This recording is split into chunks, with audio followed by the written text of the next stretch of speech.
Shadows of Doubt. The game that I keep having my eyes on but never buy because I'm like, I'll just wait a bit longer. It's not the right time to start it. But honestly, it looks hella interesting. So yeah, let's see what it's about. Have you ever wanted to be a hard-boiled detective that solves crimes? Maybe one who crawls through ventilation shafts and accidentally breaks into the wrong office, unintentionally commits corporate espionage, and shatters the security guard's jaw when he tries to stop you, handcuffing him to a radiator before making a swift escape through the window of a 14th floor apartment? Wow.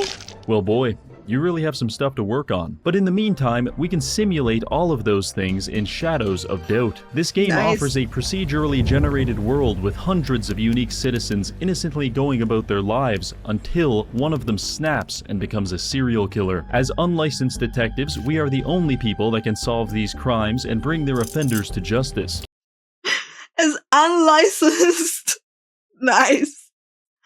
Doesn't that just make us vigilantes? Can we save the world from homicidal maniacs, or will we become one in the process? There's only one way. I don't know why this game has very satisfying collision with doors. I love it.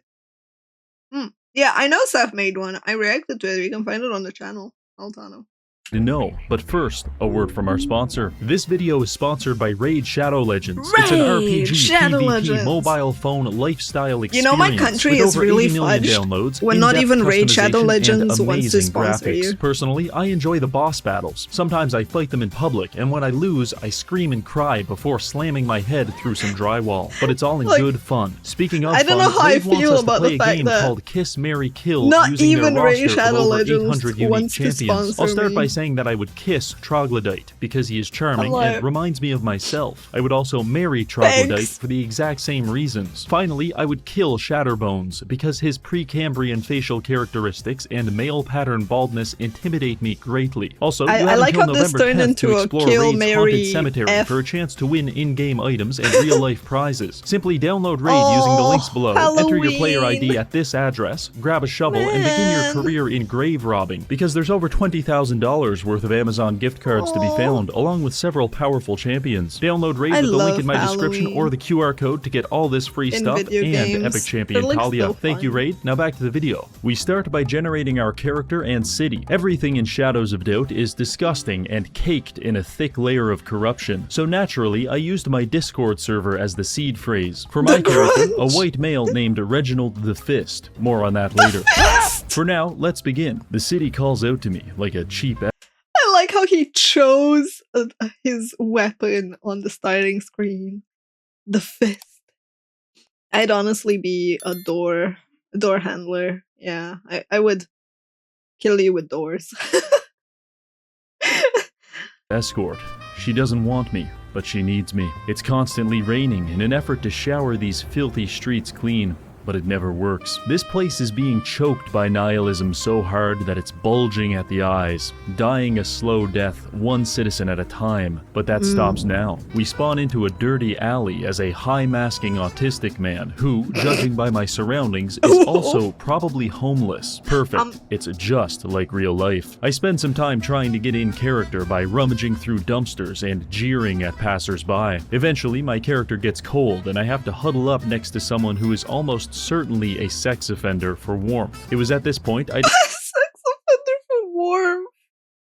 Oh, come on, she's a cute lady. I think it's a lady. I don't actually know. decided I do not enjoy being homeless, and so I went out looking for work. I've never actually played this game before, so my job search consisted mostly of me getting lost, accidentally breaking into a store, and also throwing bar stools at a janitor. Eventually, I found a man who looked suspicious. He's darting all over the road in a way that made me believe he's either a serial killer in a manic state, or he has just ingested a vial of amphetamines. Either way, I'm interested. I asked him for his fingerprints. He told me to piss off before clearing his throat and running down the street as if he was trying to dodge a series of snipers. Obviously, I followed him, and what I found was truly horrifying. The man climbed into the back of a food truck and began selling hamburgers. He's killing people alright, but he was literally just late for his job and probably drunk. Oh my god.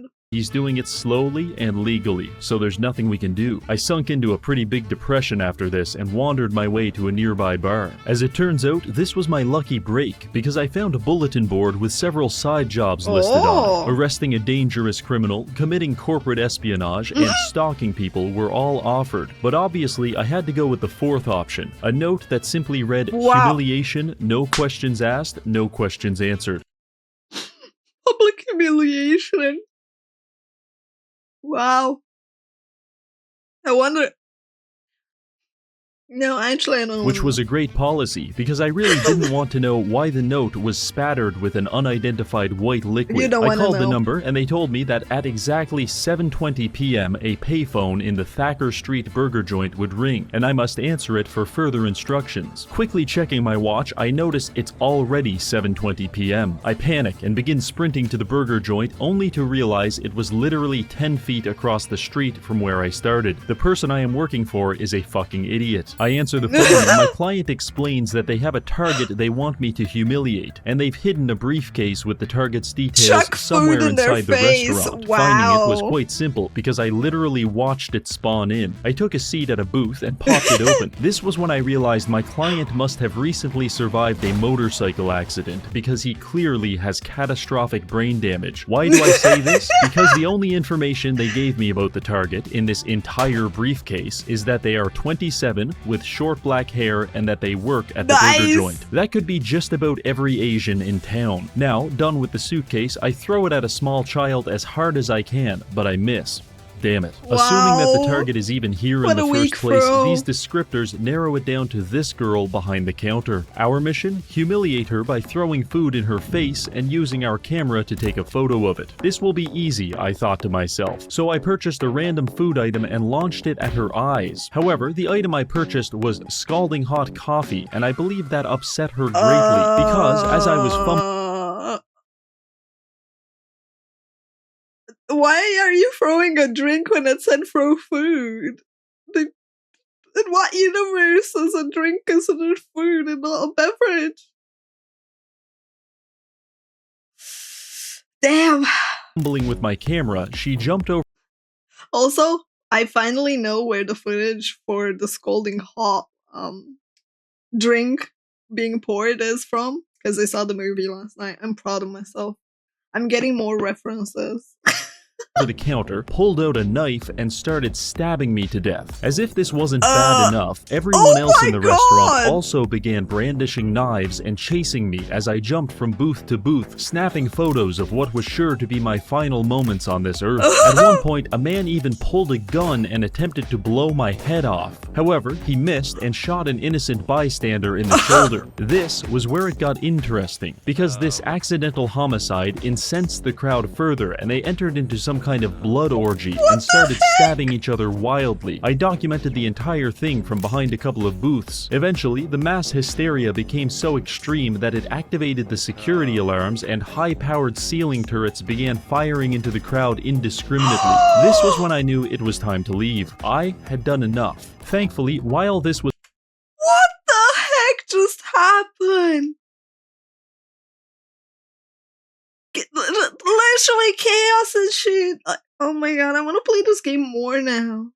unfolding, someone was murdered, and for once, it wasn't my fault. Ladies and gentlemen, we have our first real case. The crime scene is at 903 Williams Park, so I ran there as fast as I could, which was actually very slowly. You see, someone in the diner stabbed me in the leg, and I can't afford a splint because I spent my only money buying a coffee to disfigure a young woman. So anyway, I limped my way there. I arrive at the destination and confirm it's the right place because it looks like a shithole. Honestly, I'm surprised it even took this long for someone to be murdered here. I take the elevator up to the 9th floor, and after checking for witnesses, I sneak into the crime scene. It doesn't take me long to locate the body. This man has been beaten so viciously that I legitimately cannot identify any of his body parts, but I'm pretty sure he's wearing his glasses on his foot. I examine the body and learn that he's been killed with a pistol or revolver between 5:30 and 6:45. Above him, a message scrawled in his own blood. It reads, "Put a pin." I find a business card that completes the sentence. I don't know what it means, but I do know we're dealing with a real sicko here. My years of training kick in, and I immediately begin trying to locate his wife. When a man is murdered, it is always the wife. And oh my god! what happens in this new generation where everyone only has waifus and no wives? Who are we gonna blame then? Unless our victim moonlights as a drag queen, these high heels and cherry red lipstick tell me he's got a woman. Actually, no. He doesn't. After doing some investigating, I came to the conclusion that his name is Mark Torres, and he's in a homosexual relationship with a man named Devin Savoy. Who wears the lipstick? That's between them and their god. I dusted the entire apartment for prints, but there's nothing here. The killer is good, but I'm better. I just need to think. I pry open the door on the... The killer is better, but I'm good. I just need to think. Error. Thinking not unlocked yet. The fridge, grab a gallon of milk, and begin chugging it to help me focus. Instead, it makes me nauseous and I vomit all over myself, thereby acquiring the smelly debuff. No. This one is annoying, because if you're trying to sneak around, people will actually detect you because of how badly you stink. But one quick over-the-clothes shower later and we're back in business. I attempted to access Mark's computer to check for incriminating emails, but it's password protected. This note says his password is his year of birth. However, I genuinely have no idea when that is, and look at— Why are you putting year of birth in 7,000 something? See, chat, I told you, thinking not unlocked yet. looking at his mangled body isn't giving me any clues. Fortunately, I think I know how to find out. He works in an office on the 10th floor of Swanson Parks. If I can break in, they should have his employee file, which would contain his date of birth and his work computer. I slipped out of the crime scene and started making my way there. You may notice I have a lot more money than when I started. That's because I was stealing a lot of things from Mark's apartment. I arrive at the office after hours to find it empty, but protected by a series of security cameras and auto turrets. The doors are locked, but I've got an idea. I make my way to the woman's washroom where I find a ventilation duct, and after prying it open, I slide myself inside and begin crawling my way toward the office. After a considerable amount of aimless wandering, I find the vent. I love the fact that he edited the office into the vent at the end there. I love that. Into the office and lower myself down. Briefly fumbling around, I find the light switch and begin exploring, only to realize this isn't the office at all. Instead, I've just broken into a random woman's apartment in the middle of the night. In a panic, I scurry back into the air vent and make my escape. Eventually, I do find my way into the office, and after sneaking my way to the power box, I'm able to disable the security systems. Now unburdened by the concept of consequences, I begin rifling through drawers and cabinets, stealing small change and lockpicks. However, I find a troubling amount of what I can only assume is industrial strength methamphetamine. I also found some of this in Mark's apartment, but I didn't realize the problem was so widespread. We're dealing with an entire office full of meth heads. This case— Hey. They gotta work long hours, okay? How else are you gonna survive in corporate business nowadays? They need it. It's their caffeine. Is getting dodgier by the second. After filling my inventory with crystal meth for evidence, I proceed to the manager's office. This is where Mark's file would be. However, it's locked. I attempt to smash through the window with a chair, but either the glass is too thick or the chair is too soft. So I settle for slithering my way into another ventilation duct. I use it to gain access to the main office and quickly locate Mark's file. And there it is, his birthday. From here, we sprint over to his computer, punch in the code, and begin scouring his emails for anything helpful. I found an email from a Nigerian prince begging for money, a message from his manager asking about explosions, collapses, depressurizations, but not dismemberments, and finally several emails from a gay dating website. I quickly double-checked that I hadn't accidentally logged into my own email. Unfortunately not. There's just nothing helpful here. It was also very stressful trying to figure this out at his desk, because every 5 minutes the cameras would turn back on, and I'd have to sprint to the breaker box before the turrets could begin shooting me to death. I think it's time to regroup and follow a new lead. First, we have to get out of this office. I work my way back into the air vents and quickly become lost. I spend so much time crawling around aimlessly that I actually start to develop hypothermia, and my character begins shaking violently. Luckily, we made it out before freezing to death. It's at this time I'd like to point out that in the process of breaking into that office and stealing their valuables, I committed approximately $15,000 worth of crimes. Fortunately, no someone caught us, so the fines disappear as soon as we leave the building. Now all of this hypothermia has got me pretty hungry, so I head over to a vending machine to buy some food. I needed to free up space in my inventory, so I decided to temporarily place this diamond ring on the ground until I can finish my meal. However, the very second I take out the ring, a jabbering homeless man rushes me with a knife and demands all of my money. I kindly explain that I stole this money fair and square, and he's not getting a cent from me. That's when the stabbing started. He chased me down the street and around a hot dog cart before I managed to climb a pile of boxes and get out of his reach. We're kind of at a stalemate here. He can't reach me, but I can't get away. I tried to get him to leave by bouncing coins off his forehead, but he wouldn't budge. Eventually, I made a break for it, and he chased me for about 3 blocks before I lost him in some kind of garbage room. At this point, I am both scared and confused. I've been stabbed multiple times, and I'm still no closer to solving my crime. In fact, am I even a detective, or am I just a homeless man who breaks into crime scenes to steal food and throw up on the carpet? I don't know. We can solve that mystery later. For now, I decided to focus my attention on Devin Savoy. He's the spouse of our victim, and he's also missing in action. Fairly suspicious. I used his business card to find his office, and upon entering, I was able to bribe the receptionist to give me a guest pass. After rifling through Devin's desk, I found— You didn't bribe him, you asked him nicely. his headshot, several unguarded coins, and a sync disc. Useful, I like but how not he incriminating. steals all In case the you're money. wondering what a sync disc is, it's basically a cybernetic augmentation. The one I stole from Devin is particularly creepy. It's called Bathroom Hygiene Inspector, because once you slot it in, you get paid $40 for every photo you take inside a public washroom, with a bonus if they're particularly dirty. Naturally, I had to have this, so I climbed inside this terrifying machine, installed the sync disc, and upgraded it fully, so we're now making $100 per photo. This was actually so lucrative, I briefly considered retiring from detective work to become a full-time bathroom creep. But it's not uncommon for women to respond violently when I take photos of them on the toilet, and you can only get shot in the head so many times before you realize this job might not be working out. So I made a few $100s and got back to work. Resuming my investigation on Devin found me searching through the security tapes. This is Shadows of Doubt. That's the game. This is insane. I love this so much.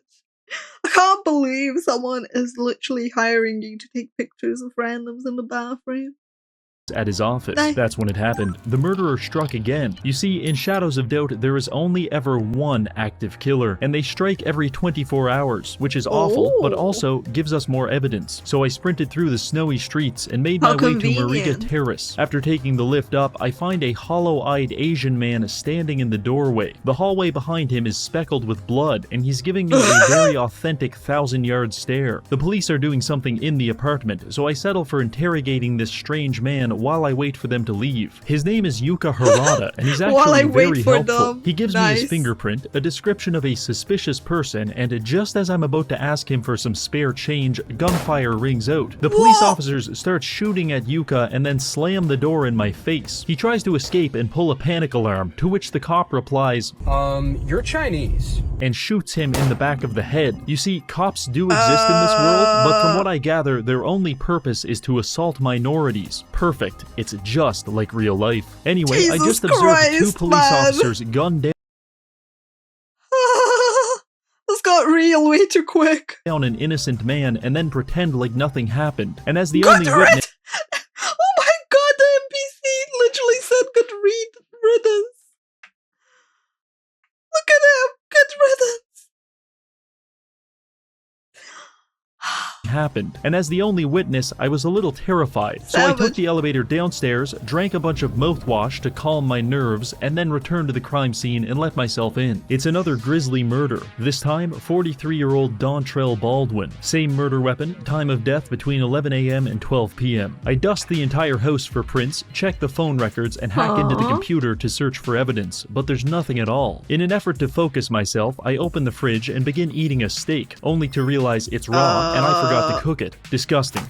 I did find some I like the fact that when you throw the raw steak, there's blood coming out. That's such a cool detail. Mysterious objects laid out in his bedroom. It's either a collection of lawnmower blades or a small army of garden gnomes. Too early to say. While exploring the apartment, I decided to close the blinds for some privacy, and there it was, the killer's call sign, taunting me mercilessly, like all of those people that actually graduated high school. I sat down and tried to profile our criminal. Perhaps a jealous neighbor driven mad over Dontrell's impressive collection of lawn ornaments. Or maybe a call girl looking for a little extra cash. It probably wasn't the spouse, because they were being very cooperative. That's when it dawned on me. Could the police be in on it? As soon as someone finally started giving me some answers, they ventilated his skull at point-blank range. Something stinks here, and for once, it's not me. When solving crimes, it's important to look for patterns. So I looked very hard and found only two things in common between the victims. One, they are both in homosexual relationships, and two, they're co-workers. I like the idea of a homophobic serial killer, but short of going undercover as a power bottom, I wasn't sure how to pursue this lead. So instead, we focused on the workplace connection. It's day 2 of the investigation, and I was a little confused on how to proceed. I've already investigated Dontrell's workplace, and I'm not going to lie, I spent most of the day getting beat up in public washrooms. It's all kind of a blur. I think at one point I punched a child. Eventually, I emerged from this fugue state on a bench outside of Commerce Inc. I've been waiting here for the past 13 hours without interruption in an effort to find Devin Savoy. His work schedule says he'll be here any second, and look at that, there he is, unlocking the office door and briefly quantum tunneling through reality. I interrogated him, and he was definitely suspicious. I asked him about Mark, and he refused to make eye contact with me, so I began shaking with both rage and hypothermia, a deadly mix. Eventually, I let him go about his workday while I stalked him through the office. That's when it came over the radio. Another murder. This time at 1201 Williams Park. I'll deal with you later. I rushed to the crime scene as fast as I could. Last time, law enforcement beat us to it and contaminated the evidence. We can't let that happen again. Unfortunately, we were too slow. Probably because of all of the stolen goods I've been hauling around in my personal evidence locker. Either way, this caused me to enter a blind rage, and I used my knuckles as tools of holy righteousness to beat the police officer into a coma. Just for good measure, I also handcuffed him. I began scanning for blood and footprints, but after ramming the policeman's head through a tube television, the crime scene became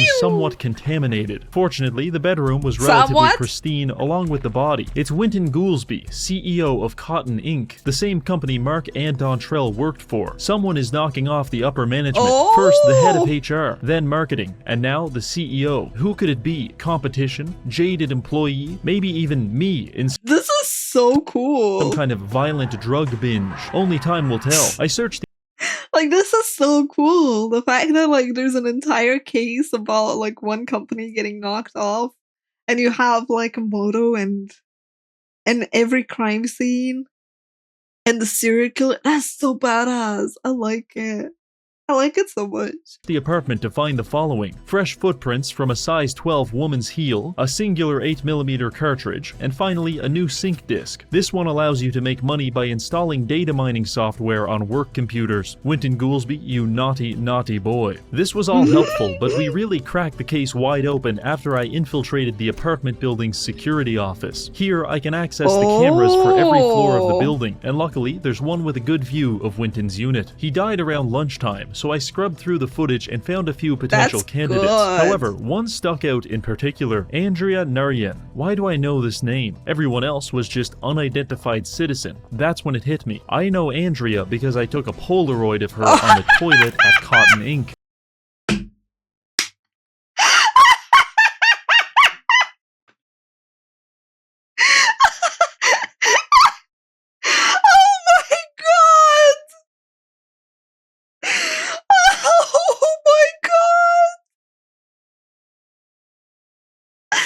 I have no words. Beautiful. If she works at that office, that means she knows all 3 victims, and we have her on tape entering and leaving Winton's apartment around the time of the murder. This is very good. I printed out a photo of Andrea and began building a profile for her on the tack board. According to her work schedule, she should be at the office right now, which gives us the perfect opportunity to break into her apartment and begin stealing things. I suppose we can also try to solve the crime while we're there too. 501 Roth Building, this is it. I dimmed the lights. He remembered the fact that he has a job to solve the crime and not just steal. and kick the door off its hinges. I begin exploring, and judging by the way she decorates her apartment, I already know she's a psychopath. Red leather on a green carpet? Doctor, lobotomize this woman immediately. However, even more diagnostic than the poor decor was this crumpled up piece of paper I found. It describes a woman tying a man to a chair and dancing around waving a knife in his face while he begs for his life. This, on its own, shouldn't have given the position to Jill. Oh my god. I took a printout of last quarter's fiscal report and stuffed it in his mouth. Who's underperforming now? Wow. would be suspicious. However, it's not on its own, because there are hundreds of these notes all over her apartment. On the couch, in the cabinet, my god, bathroom so sink, many! random drawers, inside the oven, running shower, and of course, there was about 24 inside the fridge. Each This woman was so obsessed that she was just writing and rewriting what she wanted to send as a letter. one reading the Yeah, like this one literally takes the cake for cold evidence. It's literally in the fridge. reading the exact same thing. This bitch is definitely killing people. Oh, and I also found some 8mm ammunition that fits the murder weapon. Now look, I'm 99% sure this is our killer, but I'm a by-the-books kind of guy, so I want to catch her in the act. It's not a sexual thing, I just really need to be sure it's her. Mostly because I like the fact that like it's not a sexual thing. Puts the picture of taking a picture of her in the toilet, in the bathroom. To be fair, that wasn't a sexual thing either. He was just making money off of it. I get fined pretty heavily for arresting the wrong people, and I worked too hard to make this money just to lose it on some psycho bitch with a photocopier. So here's what I do. I go to a vending machine and purchase a GPS tracker. I'm going to put this on Andrea and monitor her movements throughout the day, because much like a Nigerian prince has a physiological need to steal my credit card information, Andrea has a need to kill someone every single day. However, this time I'll be ready, following behind her every step of the way right until she breaks into an apartment, at which point I'll smash her head in with a dumbbell, find the murder weapon, and haul her off to jail. But first, we need to get the tracker on her, so I hung around her apartment building until she entered her home. Then, I knock on the door and back up all the way across the hall and into the elevator, which gives me the maximal possible runway. Just as I hear her begin to unlock the door, I sprint towards it, jump into the air, and slam both of my feet into it at the same time. The door smashes into Andrea's skull and renders her instantly unconscious. She'll wake up in a few hours thinking she's just been hit by a sledgehammer, but apart from that, she'll be fine. I place the tracker on her and escape to a nearby diner. From here, I can monitor her exact movements not just through the city, but even throughout her own apartment. For example, she's currently in her washroom checking to see how many teeth she's missing. So here's the plan. I'm going to sit in this diner and monitor Andrea for the next 24 hours. However, the 24-hour cycle in this game is pretty long, so we'll be taking micro naps in 15-minute increments and checking on her position in between. Hopefully, that's not enough time for her to murder anyone. The plan was actually working very well. I started shift at 7 p.m. and midnight came and went without any trouble. 1 a.m., 2, 3, 4, I made it to 8:45 and still no movement. She'll be going to work soon. I'm starting to think I was wrong about Andrea, and that's when it happened. I took another nap, woke up at 9 a.m. and she's on the move. Her GPS signal is leading me to this building. It's not her apartment and it's not her work. 9:13 a.m. Williams Park, 3rd floor. I catch up to find her standing outside the door of someone's apartment. She's in some kind of a daze, and after snapping a few photos for evidence, I managed to sneak past her and enter the flat. That's when I find it, the next victim. We're too late, and Andrea rushes past me and attempts to escape. Not this time. I grab a tea kettle from the stove and beam it off the back of her head like a baseball. She falls like a sack of potatoes, and before she can recover from yet another traumatic brain injury, she's already in handcuffs. We've got our killer, and she even still has the murder weapon in her inventory. I leave Andrea cuffed up in the hallway while I head to City Hall to turn the case in. You might be worried.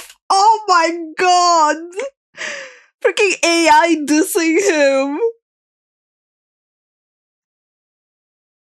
Or was it? Did I go too far? Turn the case in. You might be worried she'll escape, but I'm pretty sure